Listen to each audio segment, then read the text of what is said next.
কেমন আছো তোমরা সবাই? আশা করো ভালো আছো। তো welcome back to my channel Mimi mini blog. তো কি করছো তোমরা সবাই? আমি তো এখন সবে মাত্র ভাত খেয়ে উঠলাম। আর আজকে আমাদের খেতে দেরি হয়ে গেছে। আজকে আমাদের ঘরের অবস্থাও ঠিক নেই, কারণ আমি আজকে খাটের নিচ থেকে সব বের করেছি, সব বের করে নেতা দিয়েছি। নেতা দেওয়ার পরে ঘরের অবস্থা বাজে হয়ে গেছে। তো ভিডিও করার আজকে একদম টাইম পাইনি। তো ভাবছি এখন একটু তোমাদের সাথে ভিডিও করে নিই। সেটা হচ্ছে আমি একটা জিনিস কালকে কিনে নিয়ে আসি, তোমাদের সাথে শেয়ার করব। কালকে আমার ফোনে চার্জ ছিল না, সেই জন্য আমি দোকানে নিয়ে গিয়ে ভিডিওটা করতে পারিনি। তো আমি দোকান থেকে কী এনেছি সেটার জন্য ভিডিও করব। তো এই দেখো, JS ইলেকট্রনিক্স থেকে কিনেছি এটা। তো এই দেখো আমার হেডফোন, যেটা আমার খুব অনেক দিন ধরে খুব দরকার ছিল, কিনতে পারিনি, যাওয়া হয়নি, টাইম পাচ্ছি না, অনেক নানান কারণে কেনা হয়নি।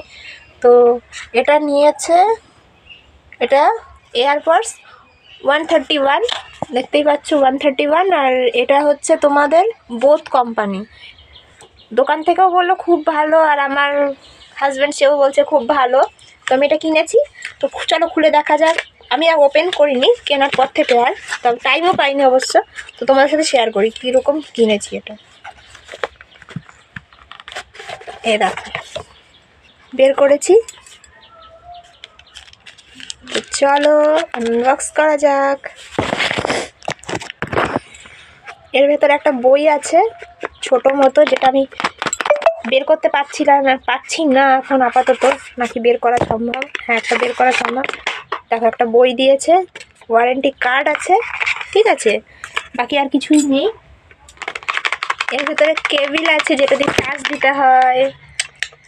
এটা কালকে আমি খুঁজছিলাম, কিন্তু বাট বুঝতে পারিনি, এখন আনবক্স করার পরে এখন বুঝতে পারছি। তো এই দেখো এইটা আছে, এটা দিয়ে চার্জ দিতে হবে হেডফোনটা। তো আমার ব্ল্যাক কালার হোয়াইট কালার ছিল, রিয়েলমি প্রো কোম্পানির হোয়াইট কালার ছিল। তো আমার রিয়েলমিটা পছন্দ হলো না, এই কারণেই দামটাও বেশি, আর তাছাড়া হোয়াইট কালারটা কিনলে ময়লা হবে, আর ব্ল্যাক কালারটা অত সহজে ময়লা না, তাই এইটা নিয়েছি। আর চলো এয়ারপডটা দেখে নিই কেমন হয়েছে। তো এই দেখো, বলেছিলাম বোথ কোম্পানি, দেখে নাও। তো এই যে আমার হেডফোন। তো চলো একটু কানে দিয়ে দেখি, তোমাদেরকেও দেখাই। তো এই দেখো নিয়ে নিয়েছি। তো ভিডিওটা ভালো লাগলে লাইক করবে, কমেন্ট করবে, শেয়ার করবে, চ্যানেলটা সাবস্ক্রাইব করবে, পাশে থাকা বেল আইকনে প্রেস করে দেবে নতুন নতুন ভিডিও আপডেট পাওয়ার জন্য। এরকম মিনি ব্লগ দেখতে থাকো, আমিও আমার কাজ করি। দেখা হবে নেক্সট মিনি ব্লগে, ততক্ষণ টাটা বাই, সবাই ভালো থেকো।